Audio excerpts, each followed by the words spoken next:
Truck کی آواز رکتے میں نے جان کو اٹھنے کے لیے کہا۔ ہم نے اسلحہ اور پانی کی بوتل سنبھالی۔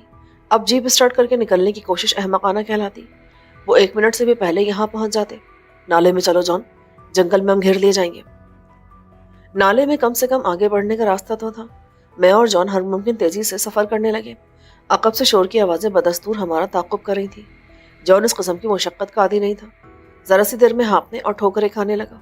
اندھیرا ہماری تیز رفتاری میں سب سے بڑی رکاوٹ تھا، جبکہ عقب میں آنے والا اسلحے کے ساتھ ساتھ ٹارچوں سے بھی مسلح تھے۔ کبھی کبھی روشنی کی چمک لہراتی تھی۔ جان نے ایک جگہ رک کر کہا، اب مجھ سے نہیں چلا جا رہا، چلو ورنہ مارے جاؤ گے۔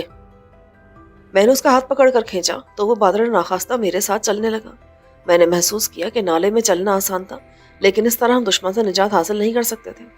میں نے نالے سے نکلنے کے لیے راستہ دیکھنا شروع کیا۔ شور نزدیک آتا جا رہا تھا۔ تعاقب کرنے والے ایک دوسرے کو چلا چلا کر ہدایات دے رہے تھے۔ ایک مناسب جگہ دیکھ کر میں نے پہلے جان کو اوپر چڑھایا تو وہ ہانپتے کانپتے نالے سے نکل گیا۔ اس کے عقب میں بھی اوپر چڑھ گیا۔ نالے کے ساتھ تقریباً 10-12 گز تک بڑے درختوں کے بجائے گھنی جھاڑیاں تھیں۔ یہ دراصل وہ حصہ تھا جس پر برساتی نالے کا پانی ابل کر آتا تھا۔ اس جگہ پانی اترنے پر جھاڑیاں اگائی تھیں۔ یہ کم عمر جھاڑیاں تھیں جو ہر برسات کے بعد نئے سرے سے اگاتی تھیں، لہٰذا اتنی گھنی نہیں تھی کہ ان میں ہم چھپ سکتے۔ جنگل کی طرف چلو، میں نے جان سے کہا۔ ذرا دیر میں ہم گھنے درخت کے نیچے چھپ چکے تھے۔ جان نے آہستہ سے کہا، وہ ہمیں صرف نالے میں تلاش نہیں کریں گے۔ میں جانتا ہوں، تم براہ کرم خاموش رہو، میں نے سرگوشی میں غرا کر کہا، کیونکہ مجھے آس پاس کچھ آہٹیں محسوس ہوئی تھیں۔ شاید دشمن ہمارے آس پاس تھا۔ نالے کی طرف سے لہراتی روشنیاں اب نزدیک آ رہی تھیں، مگر جنگل میں بھی ان کی موجودگی عین ممکن تھی۔ مجھے کیپٹن نگودامبا کے فرار اور اس کے بارے میں اپنی غفلت پر افسوس ہو رہا تھا۔ اگر وہ ہمارے پاس ہوتا تو دشمن اتنی آسانی سے ہمیں پیدل نہیں کر سکتا تھا۔ میں اور جان پشت لگائے چوکس تھے۔ خود کا رائفلیں ہمارے ہاتھوں میں تھی۔ اگر وہ ہمیں تلاش کر لیتے تو انہیں اس کی بھاری قیمت ادا کرنی پڑتی۔ میں نے جان سے اشاروں میں کہہ دیا تھا کہ موقع دیکھ کر فائر کرے۔ اشارے کے لیے میں نے انگلیاں استعمال کی تھی۔ اس کا طریقہ یہ ہوتا ہے کہ انگلی سے دوسرے کے ہاتھ پر لکھا جاتا ہے۔ یہ طریقہ عام طور سے ایسے گونگے افراد استعمال کرتے ہیں جو بہرے بھی ہوتے ہیں۔ اس درخت کے نیچے ہم یوں محفوظ تھے کہ اس کے 3 تنے تھے، یا یہ 3 الگ الگ درخت تھے۔ ہم ان تنوں کے درمیان تھے اور براہ راست دیکھے جانے کے خطرے سے خاصی حد تک محفوظ تھے۔ مگر یہ آڑ بھی عارضی تھی۔ اگر دشمن ہمیں تلاش کر لیتا تو ہم یہاں پھنس کر رہ جاتے۔ نہ چاہتے ہوئے بھی میں اس ستم ظریفی پر غور کرنے پر مجبور ہو گیا کہ جن لوگوں سے میری کوئی دشمنی نہیں تھی، بلکہ میں کسی حد تک ان کا ہمدرد تھا، مجھے ان سے لڑنا پڑ رہا تھا، اور وہ شخص جو میرا سخت ترین دشمن تھا۔ کوئی اور موقع ہوتا تو میں اس کی گردن اپنے ہاتھ سے مروڑنا پسند کرتا، مگر میں اس کی حفاظت پر مجبور تھا۔ اچانک بہت نزدیک سے پتے ایسے چرچرائے جیسے کسی نے ان پر جوتے رکھ دیے ہوں۔ جان بے حد اعصاب زدہ ہو رہا تھا۔ اس کی انگلی شاید ٹریگر پر تھی اور اس نے برسٹ مار دیا۔ تاریکی میں شعلوں کی ہلکی سی چمک میں نے مارے جانے والے شخص کو دیکھ لیا۔ اس نے بڑی لرزہ خیز چیخ ماری تھی، مگر خاص بات یہ تھی کہ اس کے عقب میں موجود مزید 2 عدد گوریلوں نے درختوں کی آڑ لے لی تھی۔ میں نے بروقت جان کو کھینچ کر تنے کی آڑ میں کیا۔ احمق آدمی، یہ کیا کر دیا تم نے؟ ایک بعد دیگرے برسٹ درخت کے تنے کو چھلنی کر رہے تھے۔ لکڑی کی کھچیاں اڑ رہی تھیں، مگر ہم محفوظ تھے۔ اپنا سر نیچے رکھنا، میں نے جان سے کہا، اور جیسی فائرنگ میں ذرا وقفہ آیا، میں لڑک کر دوسرے تنے کی آڑ میں چلا گیا۔ اس طرف سے میں ذرا بہتر زاویے سے جوابی فائرنگ کر سکتا تھا۔ ہمارا جلد از جلد اس جگہ سے نکل جانا ضروری تھا، ورنہ ان لوگوں کے مزید ساتھی آ جاتے تو ہمیں چاروں طرف سے گھیر لیتے اور ہمارے بچ نکلنے کی کوئی راہ نہ رہ جاتی۔ مجھے 100% یقین تھا کہ وہ ہمیں زندہ گرفتار کرنے کے بجائے گولی مارنا زیادہ پسند کریں گے۔ جیسے ہی ان لوگوں نے دوبارہ فائرنگ شروع کی، میں نے شعلوں کی چمک دیکھ کر جوابی برسٹ مارا۔ ایک اور چیخ سنائی دی۔ نیم دائرے میں برسٹ نے ایک کو ناکارہ کر دیا تھا، لیکن دوسرا بچ گیا تھا۔ البتہ اس نے بدحواسی میں راہ فرار اختیار کی، کیونکہ بھاگنے کی آواز صاف آئی تھی۔ چلو نکلو یہاں سے، میں نے جان سے کہا، جھک کر بھاگنا ورنہ اب بچنا مشکل ہوگا۔ ہم دونوں سر جھکائے بھاگے۔ عقب سے شور کے ساتھ بے پناہ فائرنگ بھی شروع ہو گئی۔ ان کو ہماری موجودگی کا علم ہو گیا تھا اور اب وہ شکاری کتوں کی طرح ہمارے تعاقب میں تھے۔ گولیاں ذرا فاصلے سے گزر رہی تھیں، گویا انہیں ہمارے بارے میں درست طور پر پتہ نہیں تھا۔ فائر مت کرنا جان، بس بھاگتے رہو، تاریکی ہمارے لیے آڑ۔ باقی الفاظ میرے منہ میں رہ گئے کیونکہ اچانک پیروں تلے زمین نکل گئی تھی۔ میں لڑک کر نیچے گرا، مگر فوراً ہی سنبھل گیا۔ یہ اور بات ہے کہ جان گرے بدقسمتی سے اوپر سے نازل ہوا اور میں زیر لب اس کی شان میں گستاخی کرتا اس بار سچ مچ زمین چاٹنے پر مجبور ہو گیا۔ زمین خاصی نم تھی اور میرا چہرہ کیچڑ زدہ ہو گیا تھا۔ ذرا آگے پانی بہ رہا تھا،